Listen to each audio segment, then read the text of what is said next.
Today we are graphing exponential functions. Your assignment's going to come from page 166. So we're graphing exponential functions. Should be able to knock it out in 3 examples.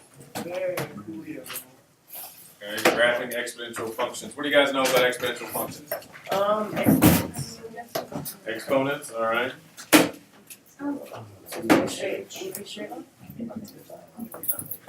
What else do we know about exponential functions?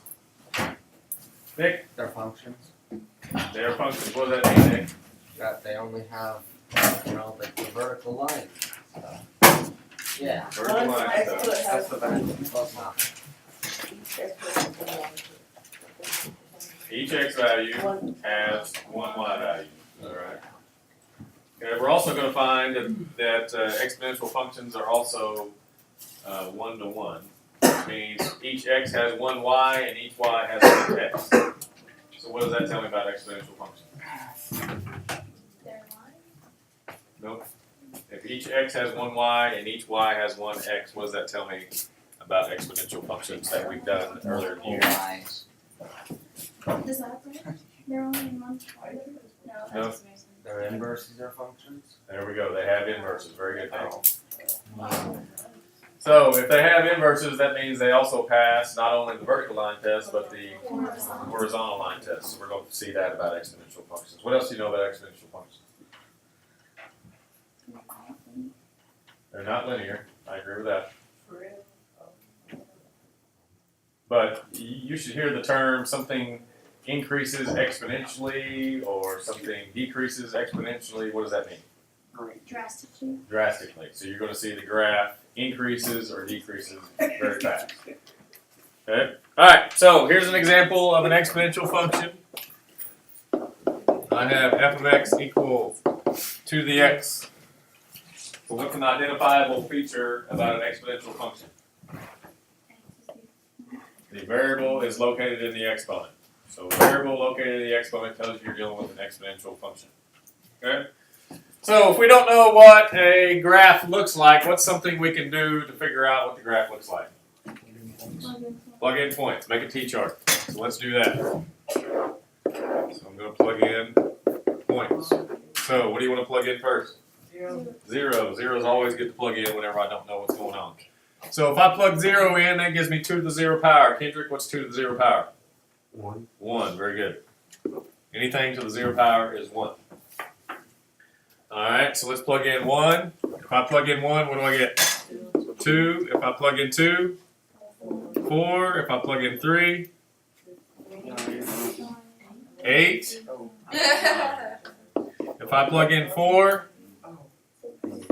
16. I don't want to go past 4 because what's going to continue to happen? My numbers are going to be bigger, and 16 is already off my graph, so I don't need to go any higher. So what's something else I'm not going to do? Go negative. So let's do -1. So this, we might have to jog our memories of Algebra 2 days. What is 2 to the -1? 1/2. 2 to the -1 is equal to 1/2. Who could explain why it's 1/2? Yeah, you have to put in the bottom. Right, the negative moves me from the top to the bottom or from the bottom to the top, wherever, depending. So if I have, this is over 1, the negative exponent tells me I've got to move this to the bottom. So it would be 1 over 2 to the first, which is 1/2. Okay, what about -2? What would -2 give me? 1/4. That would give me 1/4. Because if I had 2 to the -2 over 1, move it to the bottom, that would give me 1 over 2 squared, and 1 over 2 squared gives me 1/4. Okay, and I obviously don't need to go past -2 because what would the next one give me? 1 over 8, and 1 over 8 is too small to put on the graph. So that's giving me enough points. So let's put those points on the graph. So 0, 1, 1, 2, 2, 4, 3, 8. And then on the left side, I've got -1, 1/2. I've got -2, 1/4. So I've got those points. So obviously, as we go to the right, what's my graph going to do? It's going to increase pretty fast. So it's increasing rapidly. What happens as we go to the left? It levels out. Okay, what else can I say about the graph as I move to the left? There is what type of asymptote? There's a horizontal asymptote. Why is there a horizontal asymptote?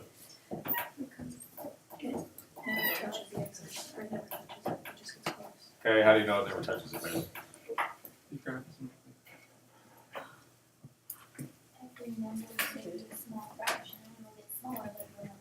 All right. Every time I put a negative value in here, what's happening to my number?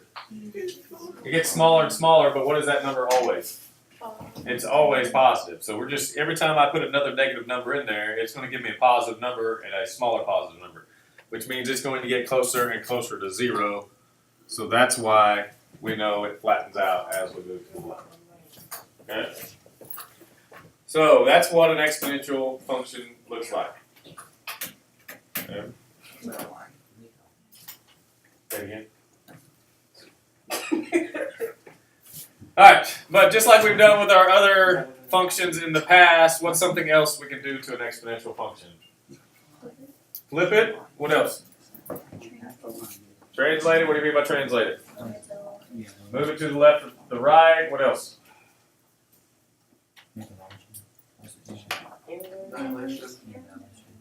I can move it up, move it down, right? So I should be able to move it up, move it down, move to the right, move to the left, and on and on and on. Okay? But before we move any further, let's go back and talk about 2 to the x, and especially the spot where the 2 is at. Does anybody know what that spot's called? Coefficient. Not the coefficient. Base. It's the base. Very good. There are 2 restrictions on the base. Have fun? There are 2 restrictions on the base. The first restriction is that my base must be greater than 0. So what does that mean about my base? Positive. It must be positive. My base must be positive. The other restriction is that my base cannot equal 1. Why do you figure my base cannot equal 1? Because 1 to any power is always going to give me 1, and therefore it is not an exponential function. It would just be a linear function. So usually at this point I have another question after I've stated those 2. There's another question pop into your head when we say b must be greater than 0, but b can't be equal to 1. Why not just say B can't be, or B must be greater than 1? Very good. That's the question I usually get at this point. And what's the answer to it? Could it be a Fraction. It can be a fraction. There are positive fractions between 0 and 1. So that's why we have to say greater than 0 but can't equal 1. Very good, Blake. Alright, so let's see what these translations would look like. So let's say I'm starting with f of x equals 2 to the x. What would I do to move this thing to the right 3? What would it look like if I wanted to move it to the right 3? Alright, so if I want to move it to the right 3, you're saying subtract 3. Where do I subtract 3? After the 2x. So you're saying 2 to the x and then minus 3? Is that what you're saying? I'm just asking. No? You got this one. You say something about Okay. What AJ just said, actually, this one right here moves it down 3. That one moves it down 3. You put it in the exponent. If you want to move it to the right or to the left, you put it in the exponent. So it would be x minus 3. So that one would move it right 3. So if you want to move it left or right, it has to be done in the exponent. If you want to move it up or down, it has to be done out to the side, but not in the exponent. Okay, so what about flipping it? If I want to flip it over the x-axis, put a negative somewhere. I agree with that. So if I'm going to flip it over the x-axis, where does the negative need to go? In front of the 2. All right. So what else? Let's call that x of t.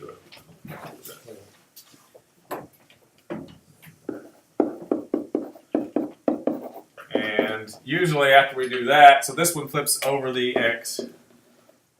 Usually after we do that, somebody else raises their hand and has another question. Say again? Makes the base negative. Alright, a lot of people think that that makes the base negative. However, this does not make the base negative. This right here is the same thing as negative parentheses 2 to the x. So if the negative is put out in front of an exponential function, it is not part of the base. The negative is just out front. So how do you know if it is part of the base? It won't be. Can't be a negative number. What does that do? So if it's got a negative, then it's just, you know it's automatically out front, it's not part of the base. Okay, so then the other thing is, how do I flip it over the y? You multiply. What would I do to flip it over the y? Negative in the exponent. So 2 with a negative x, that one flips it over the y. So if I'm moving it left or right, I need to add or subtract in the exponent. If I'm moving it up or down, I need to add or subtract outside.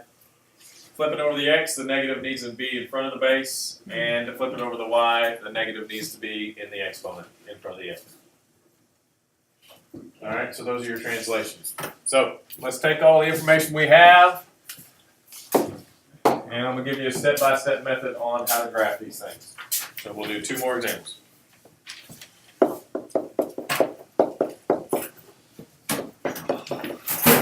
So I have f of x equals negative times 3 to the x plus 2.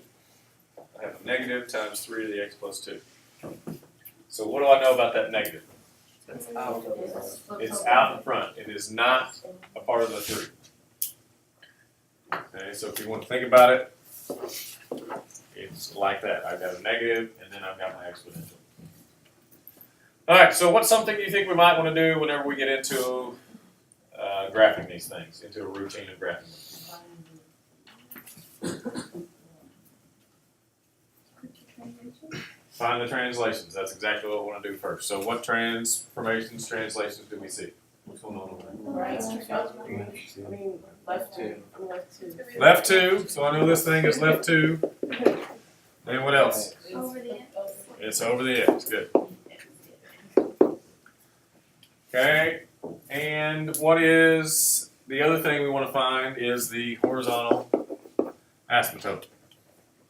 What's my horizontal asymptote? What'd you say?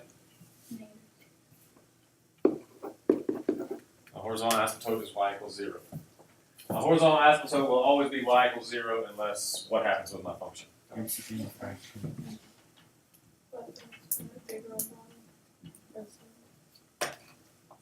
Horizontal asymptote will always be 0 unless my function does what?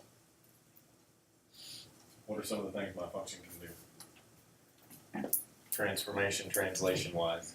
It can go up, it can go down, it can go left, and go right. So which one of those is going to affect up and down? So my horizontal asymptote is always going to be y equals 0 unless my function moves up or down. If it moves up or down, then my horizontal asymptote is going to move with it. And you'll see that on the next problem we do. Alright, so once I get my translations and I get my horizontal asymptotes, then we're ready for the t-chart. Okay, and I want a minimum of 5 x values plugged into my t-chart. A minimum of 5. You can put as many as you want, but I want a minimum of 5. Okay, so the first thing we always want to start with, and in this case we want to start with -2, because what does -2 do when I plug it in? It makes my exponent 0. So you always want to start with the x value that makes your exponent 0. And then you want x values on both sides of that. So I'm going to plug in -1 and 0. I'm going to plug in -3 and -4. So you always start with whatever makes your exponent 0, and then give me 2 on each side of it. And those are the 5 x values I want every time. You can give me more if you want, but I need those 5. Alright, so now we're ready to plug in. If I plug in -4, that makes my exponent -2, and what is 3 to the -2? 1/9. 3 to the -2 is 1/9, and then I put the negative on there. Makes it -1/9. I put -3 in there. -3 plus 2 is -1. 3 to the -1 is 1/3, and put a negative with it, makes it negative 1/3. I put negative 2 in there. Negative 2 makes my exponent 0. 3 to the 0 power is 1, and then I make it negative. Gives me a negative 1. I put negative 1 in there. Negative 1 plus 2 is 1. 3 to the first is 3, and it becomes negative 3. I put 0 in there, makes my exponent 2. 3 squared is 9, and it makes it a negative 9.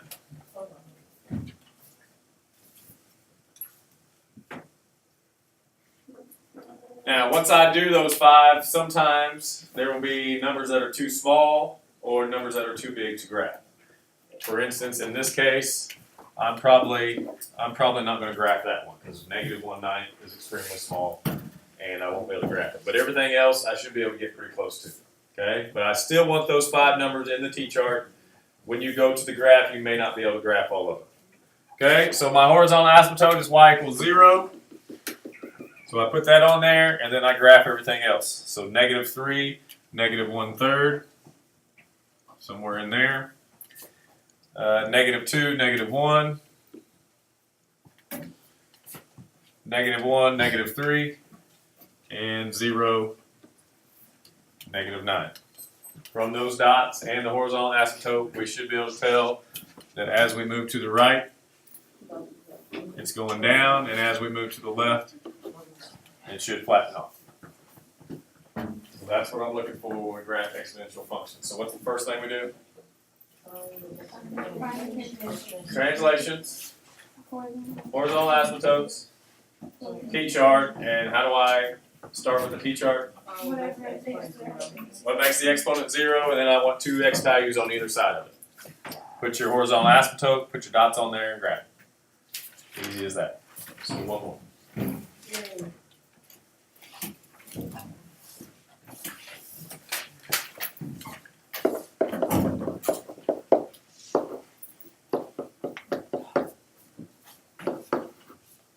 Okay, f of x equals 2 to the negative x plus 1, and then minus 3. 2 to the negative x plus 1, and then minus 3.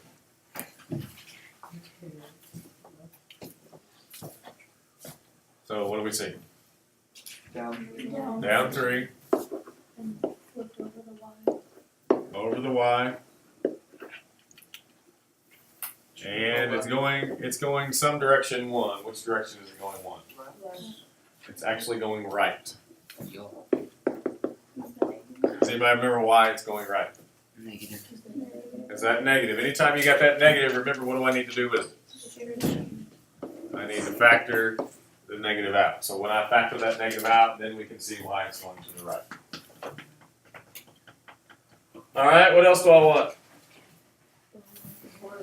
Horizontal asymptote. What's it going to be in this case? It's going to be negative 3. Why is it negative 3? Because my graph went down 3. So if my horizontal asymptote is at 0 to start with, and then I move everything down 3, it goes from 0 to negative 3. So that's why it's negative 3. So then we're ready for our T-chart. So what x value do I start with? What makes your exponent 0? And which one would that be, Kaylee? 1. So then I need 2 numbers on each side of 1. Those are the minimum 5 I want. So let's start with negative 1. If I put negative 1 in the exponent, that makes my exponent 2. And 2 squared is 4, and 4 minus 3 is 1. I stick 0 in there. Makes my exponent 1. 2 to the first is 2. 2 minus 3, negative 1. I stick 1 in there.